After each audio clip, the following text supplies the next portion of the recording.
오늘부터 구약 성경의 한 책인 룻기서를 강해하려고 합니다. 룻기는 사사기와 사무엘상 사이에 위치하고 있습니다. 이 책은 모압 여인 룻의 이름을 따서 책 이름이 되었습니다. 우리가 알다시피 룻은 이방 여인이지만 마태복음에 보면 예수님의 족보에 당당하게 이름이 올라가 있는 여인입니다. 이 책은 장례식에서 시작을 해서 마지막에 가면 결혼식으로 끝이 나는 해피엔딩을 가져오는 일종의 단편 소설이라고 볼 수 있습니다. 성경에는 시도 있고 논문도 있고 소설도 있고 다양한 장르의 내용들이 성경에 기록되고 있지 않습니까? 룻기는 단편 소설 같다, 이렇게 보시면 좋을 것 같아요. 흉년을 만나서 모압으로 이주한 나오미의 가정이 그곳에 10년 남짓 살게 되는 동안에 큰 비극을 만납니다.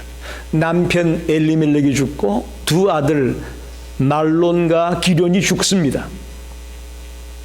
그리고는 시어머니 나오미와 두 며느리만 딸랑 남게 된다는 것이죠. 그러면서 한 며느리는 돌아가고 시어머니 나오미와 또 모압 여인 룻의 파란만장한 인생살이가 기록되고 있는 책이 룻기입니다. 먼저 1장 1절을 보게 되면 그 시대적 배경이 어느 시대냐? 사사들이 치리하던 때에 그랬습니다. 사사시대 때 있었던 사건이라는 것입니다. 여러분, 사사시대가 뭔지 아십니까? 이스라엘 백성들이 출애굽해서 가나안 땅에 들어가게 되는데 그때 지도자는 여호수아였습니다. 여호수아가 백성들을 이끌고 가나안 땅에 들어가서 12지파에게 땅을 다 분배를 해 주었습니다. 그런데 갑자기 여호수아가 죽고 맙니다. 땅은 차지해서 12지파에게 분배를 해 주었는데 지도자가 갑자기 죽었습니다. 새로운 지도자를 세우지 못하고, 그렇게 되면서 땅은 차지했지만 지도자가 없는 나라, 즉 무정부 상태의 나라가 되고 만 겁니다. 그게 사사시대입니다. 그래서 땅을 분배해주고 사울이라는 왕이 나타날 때까지 약 340년간 이 때를 사사시대라고 말합니다. 우리가 사사기를 읽어봤지만 그래서 우리는 순환시대다 그렇게 말하죠. 7번이나 같은 일들이 계속 반복이 됩니다. 사사기를 보게 되면 제일 먼저는 뭐예요? 이스라엘 백성들이 하나님 앞에 범죄합니다. 하나님을 배역하고 하나님의 말씀을 어기고 제멋대로 사는 그런 범죄의 자리에 들어갑니다. 그러면 하나님이 이방 나라를 들어서, 이웃에 있는 이방 나라를 들어서 그 유다를 칩니다. 그 이스라엘을 칩니다. 그래서 노예가 되고 말할 수 없는 고통과 아픔을 겪습니다. 그렇게 되면 이 이스라엘 백성들이 하나님 앞에 간구합니다. 하나님 살려주세요. 하나님 도와주세요. 간구하게 됩니다. 그러면 하나님이 그들의 간구를 들으시고 사사를 보냅니다. 우리가 아는 온니엘, 기드온, 드보라, 삼손, 이런 사사들을 그들의 간구를 듣고 보냅니다. 그래서 그가 와서 그 적들을 물리치고 그들을 구원해냅니다. 그리고는 그 땅에 평화가 찾아옵니다. 그런데 얼마 못 가서 또 여호와의 목전에 악을 행하고 딴 길로 들어갑니다. 그래서 순환시대라고 말합니다. 이런 일들이 7번이나 계속되는 얘기가 사사시대 때 나오고 있죠. 사사시대를 한마디로 뭘로 말할 수 있느냐? 사사기 21장 25절에 나오는 말씀입니다. 우리 한번 같이 읽어보겠습니다. 시작. 그때에 이스라엘에 왕이 없으므로 사람이 각기 자기 소견에 옳은 대로 행하였더라. 이게 바로 사사시대를 한마디로 알려주는 말입니다. 사람들이 각기 자기 소견에 옳은 대로 살아가는 시대가 사사시대였단 말입니다. 이때에 유대 베들레헴 에브랏에 살고 있던 엘리멜렉과 나오미의 가정이 흉년을 만나가지고 모압 땅으로 이사를 갔다, 그렇게 말합니다. 여러분, 우리네 인생에도 살아가다 보면 흉년을 만날 때가 있죠. 우리는 보통 흉년하면 농사 짓는 것만 생각을 합니다. 저는 그렇게 생각하지 않습니다. 농사에만 흉년이 있는 것이 아닙니다. 우리의 경제적인 상황에도 흉년이 될 수가 있습니다. 또 인간관계에도 흉년이 될 때가 있습니다. 갑자기 다 떠나버리고 아무도 없는 그런 정말 쓸쓸하고 힘든 그런 상황을 맞을 때가 있죠. 인생의 흉년을 맞는 겁니다. 육체적으로도 마찬가지입니다. 건강했던 육신이 갑자기 병이 들고 아프기 시작할 때 저는 인생의 육체적인 흉년이다, 그렇게 말할 수 있습니다. 영적으로도 마찬가지입니다. 영적으로도 흉년이 있습니다. 우리가 막 뜨겁고 기쁘고 주님 앞에 간절하게 기도하게 되고 찬양이 나오고 정말 이렇게 신날 때도 있지만 기도도 하기 싫어지고 교회도 가기 싫어지고 영적인 흉년을 맞을 때가 있거든요. 오늘 본문을 통해서 저는 인생의 흉년을 만났을 때에 우리가 어떻게 할 것이냐 하는 말씀을 가지고 같이 은혜를 나누고 싶습니다. 이 자리에 주님의 놀라운 역사가 임하기를 간절히 소망합니다. 그래서 왠지 모르게 지금 흉년을 맞는 것 같은 그런 상황에 놓여 있는 성도들이 있다면 오늘 말씀을 통해 힘을 얻고 또 용기를 얻고 이겨내는 성도가 되기를 간절히 축원합니다. 첫째로, 인생의 흉년을 만나게 되면 도피하지 마십시오. 우리가 어려움을 만나게 되면 그 자리를 떠나고 싶고 피하고 싶은 게 대부분 사람들의 생각인데, 인생의 흉년을 만났을 때 도피하지 말아라, 그렇게 우리에게 가르치고 있습니다. 엘리멜렉과 나오미의 가정이 흉년을 만났을 때 어떻게 합니까? 모압이라는 이방 나라의 땅으로 도피합니다. 이사를 갑니다. 1절에 분명하게 말하고 있죠. 유다 베들레헴의 한 사람이 그의 아내와 두 아들을 데리고 모압 지방으로 갔다, 그렇게 말하죠. 여러분, 모압이 어떤 땅입니까? 모압 하면 뭐가 생각이 납니까? 누가 생각이 나요? 아브라함의 조카 롯이 생각납니다. 이름을 잘 구분하셔야 돼. 롯, 룻. 자칫하면 똑같은 사람으로 오해하기 쉽습니다. 아브라함의 조카 롯이 생각이 납니다. 롯이 소돔과 고모라에 살다가 그곳이 멸망당할 때에 겨우 롯과 두 딸만 살아나게 되지 않습니까? 그리고는 그들이 겨우겨우 연명에 나가다가 딸들이 생각해낸 것이 자기들의 자녀들을 낳고 후손을 배출하기 위해서 아버지에게 술을 먹여놓고, 즉 아버지 롯에게 술을 먹여놓고 관계를 맺어서 아이를 낳습니다. 첫째 딸이 낳은 아이가 모압이고 둘째 딸이 낳은 아이가 암몬이에요. 어떻게 성경에 이런 얘기가 있느냐 싶을 정도의 얘기입니다. 한마디로 말하면 모압과 암몬은 영적인 사람들이 아닙니다. 근데 지금 나오미와 엘리멜렉이 흉년을 만났다고 해서 그런 지역으로, 그런 모압이라는 땅으로 이사를 갔다라는 것입니다. 그들은 한마디로 말하면 이제 하나님을 버리고 육적인 것을 따라서 내려간 것이다, 이렇게 볼 수 있습니다. 그리고 거기서 두 아들 장가를 보내는데 모압 여인들과 결혼을 시켰다, 그런 말이에요. 이스라엘 백성들은 그 혈통을 굉장히 중요하게 여기는 백성들이었는데 그 혈통도 무시해버리고 그 모압 여인들을 며느리로 맞아들였다는 사실입니다. 그래서 그들은 엄청난 고통을 겪게 된 모습을 발견합니다. 재밌는 것은 그 히브리어에는 그 단어 속에 뜻이 있거든요.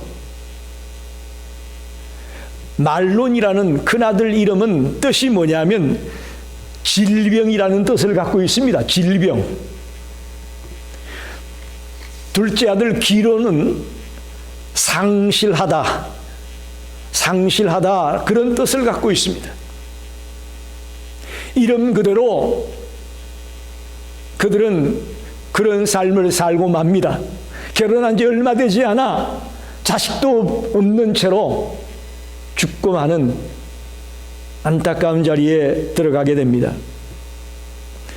쉽게 말하면 나오미는 하나님을 버리고 이방 땅 모압 땅으로 이주했다가 도피했다가 10년도 못 되어서 남편 잃고 두 아들 잃어버리는 그런 비극을 만나게 되었다, 그런 말입니다.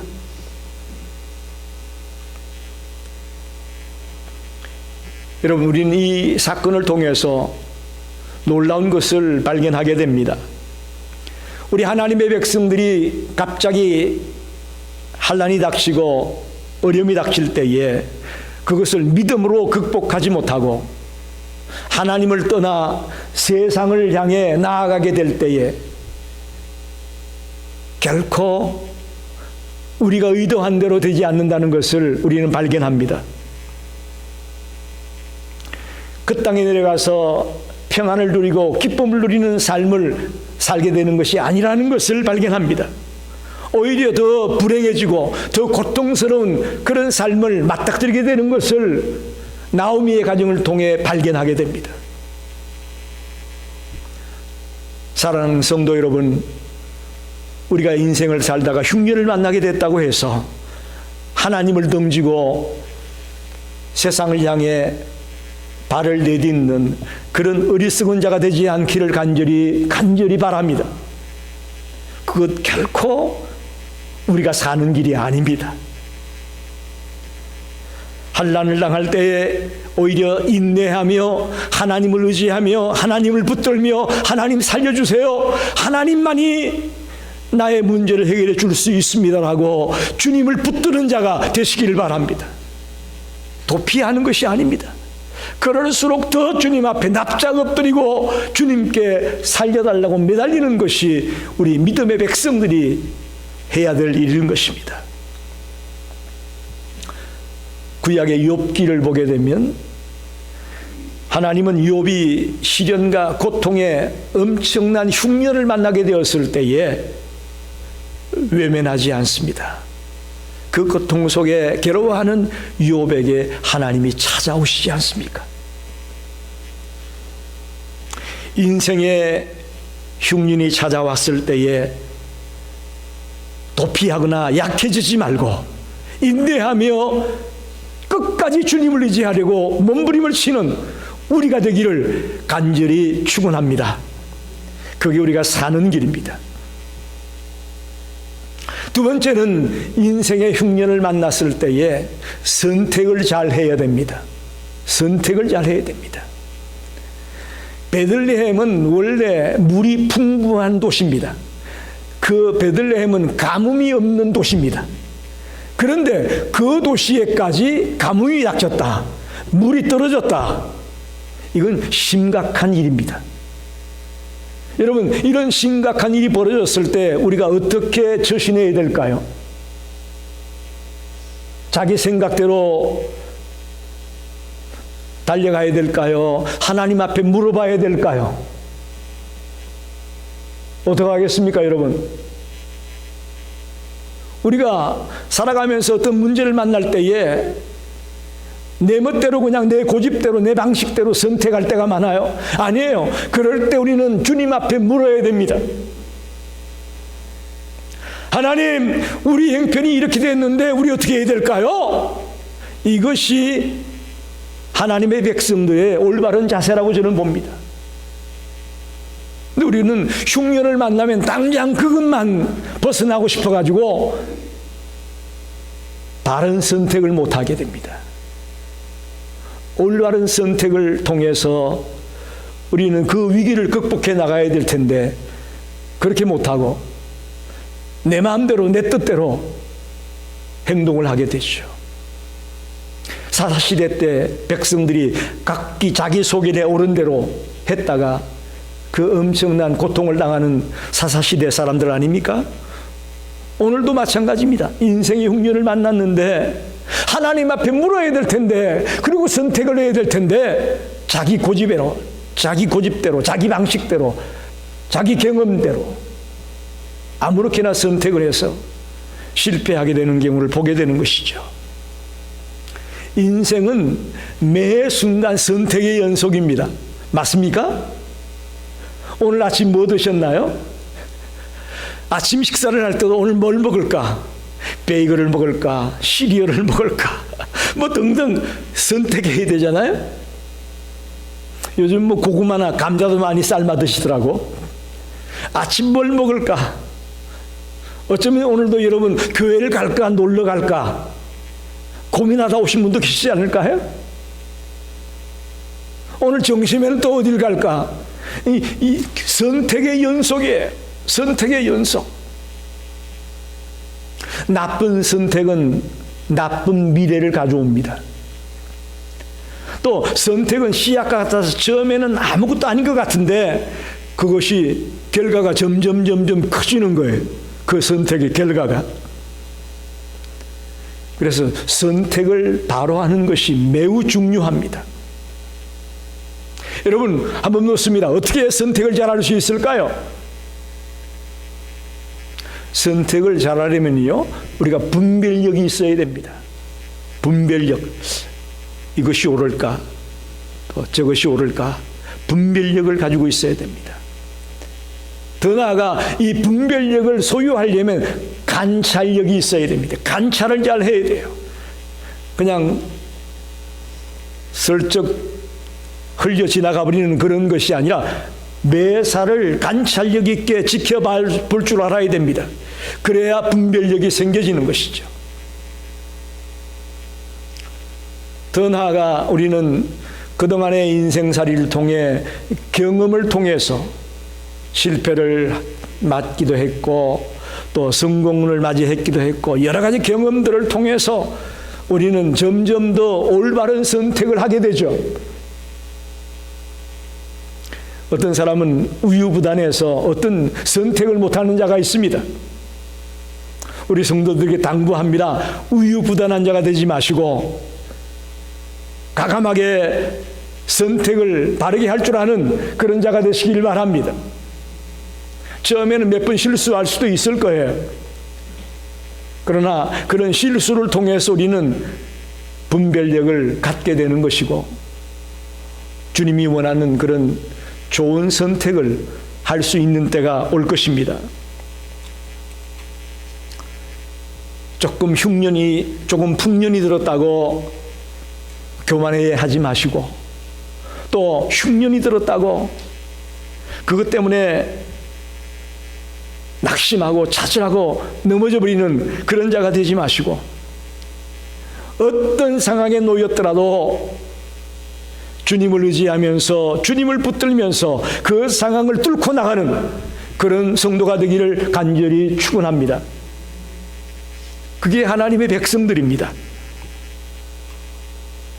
하나님을 철저하게 의지하려고 하는 자에게 하나님은 협력하여 선을 이루실 줄 믿습니다.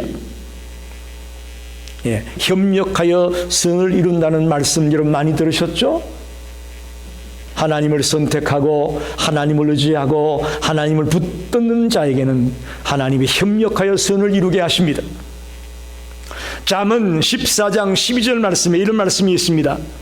어떤 길은 사람이 보기에 바르나 필경은 사망의 길이다. 우리 사람들이 보기에는 저게 옳을 것 같다고 생각이 되는데 그 길이 사망의 길일 수 있다라는 거죠. 나오미의 가정은 흉년이 들었을 때에 자기들이 사는 길이 모압 땅으로 이사해서 그 흉년을 피해 보겠다고 생각했을 겁니다. 그런데 결과는 비참했습니다. 인생의 흉년을 만났습니다. 왜 그랬을까요? 잘못된 선택 때문이었습니다. 이들은 하나님의 말씀을 붙잡지 않았고 또 주님을 의지하지 않았습니다. 이것이 그들이 실패한 원인이었습니다. 당장 눈앞에 이익만 바라보고 발걸음을 옮기지 마시고 이것이 과연 하나님이 기뻐하는 일일까? 하나님이 원하시는 일일까? 그걸 먼저 따져보는 자가 되시기를 바랍니다. 그걸 저는 선택이라고 여러분에게 설명을 드렸습니다. 지금도 우리는 어떤 일을 선택해야 될 순간에 놓여 있을 것입니다. 자기 고집 따라, 자기 편견 따라 선택하지 말고 하나님 앞에 묻고 하나님을 의지하면서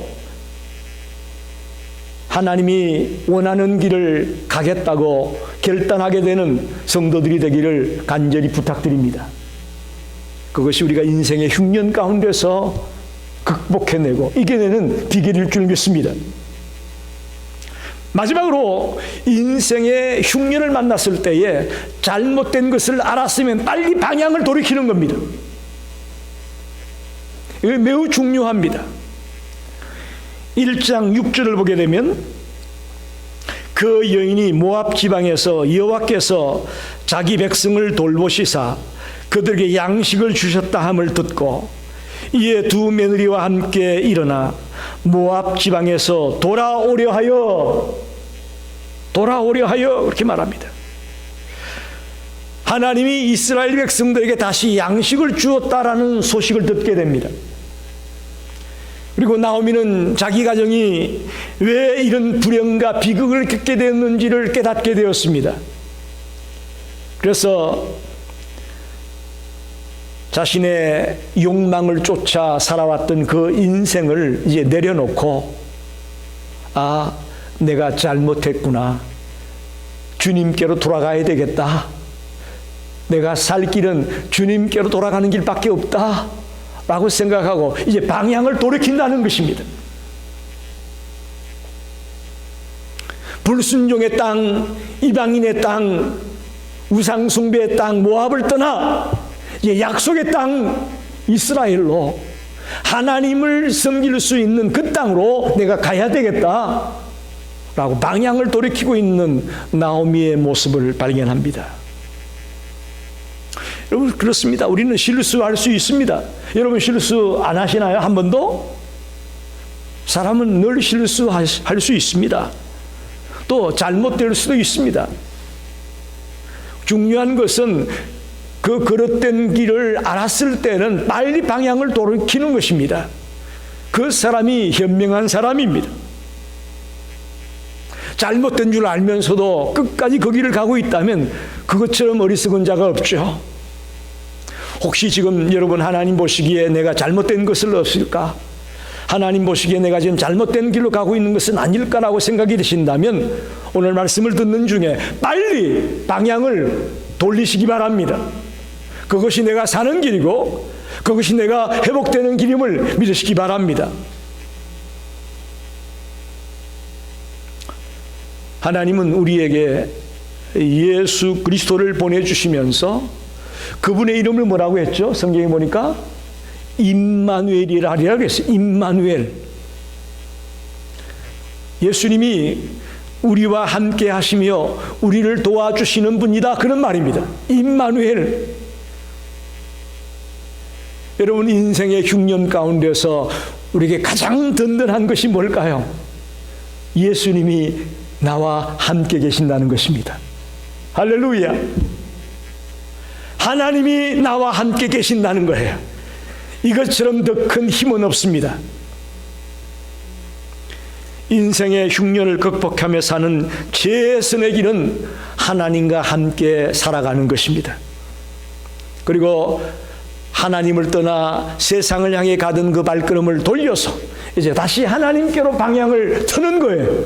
그것이 우리가 인생의 흉년을 이겨낼 수 있는 가장 좋은 길임을 믿습니다.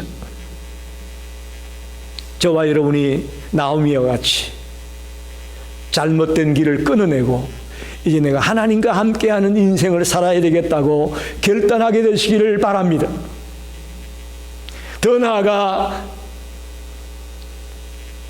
두 며느리 중에 이 룻이라는 여인도 어머니 나오미와 같이 마음을 먹습니다.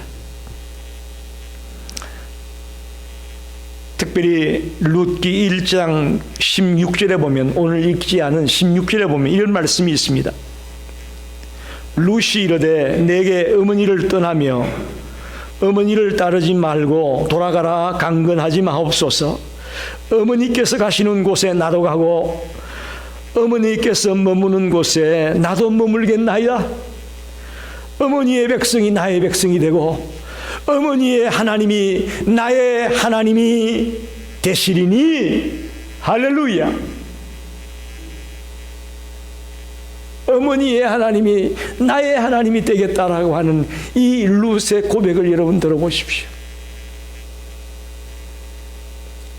사실 웬만한 여인들 같으면 시어머니가 이제 너 고향으로 돌아가 가서 새 삶을 살아라고 했을 때 가게 되지 않겠어요? 근데 놀랍게도 이 룻은 나오미가 잘못된 것을 알고 방향을 틀었을 때에 그 시어미 나오미를 따라 자기도 하나님을 따라가겠다고 하는 놀라운 방향을 결정하게 되는 이 모습을 보면서 저희가 큰 은혜를 받습니다. 즉 룻도 하나님과 함께하는 인생을 살겠다고 결단한 것이라고 저는 봅니다. 여러분 인생의 흉년을 만났습니까? 그렇다면 오늘 결단하십시오.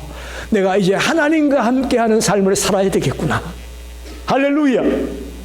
내 남은 생애가 10년이 되었든 20년이 되었든 30년이 되었든 이제는 내가 하나님과 함께 살아가야 되겠다 라고 나오미나 룻과 같이 결단하시는 성도가 되시기를 간절히 축원합니다. 말씀을 정리합니다. 구약의 룻기를 오늘부터 강해합니다. 특별히 오늘은 첫 번째로 인생의 흉년을 만났을 때 어떻게 할 거냐.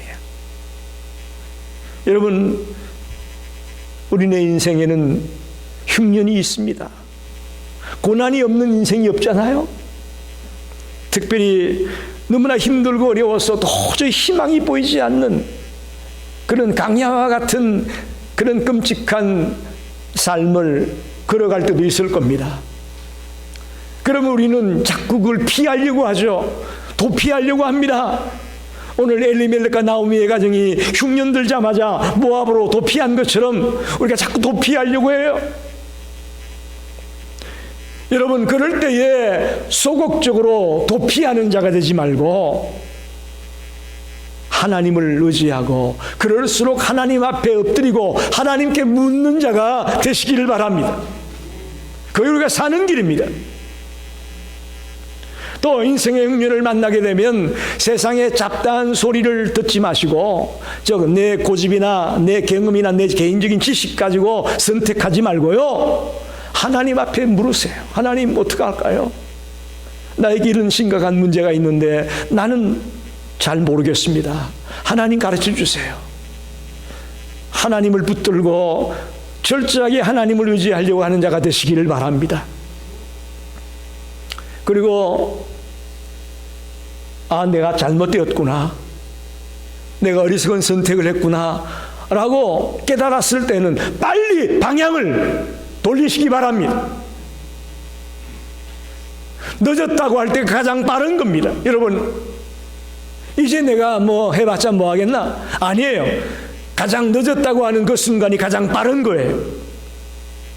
잘못되었다고 생각이 되면 빨리 방향을 틀어서 주님과 함께하는, 임마누엘의 주님과 함께 동행하는 그런 삶을 살아가게 되기를 간절히 부탁합니다.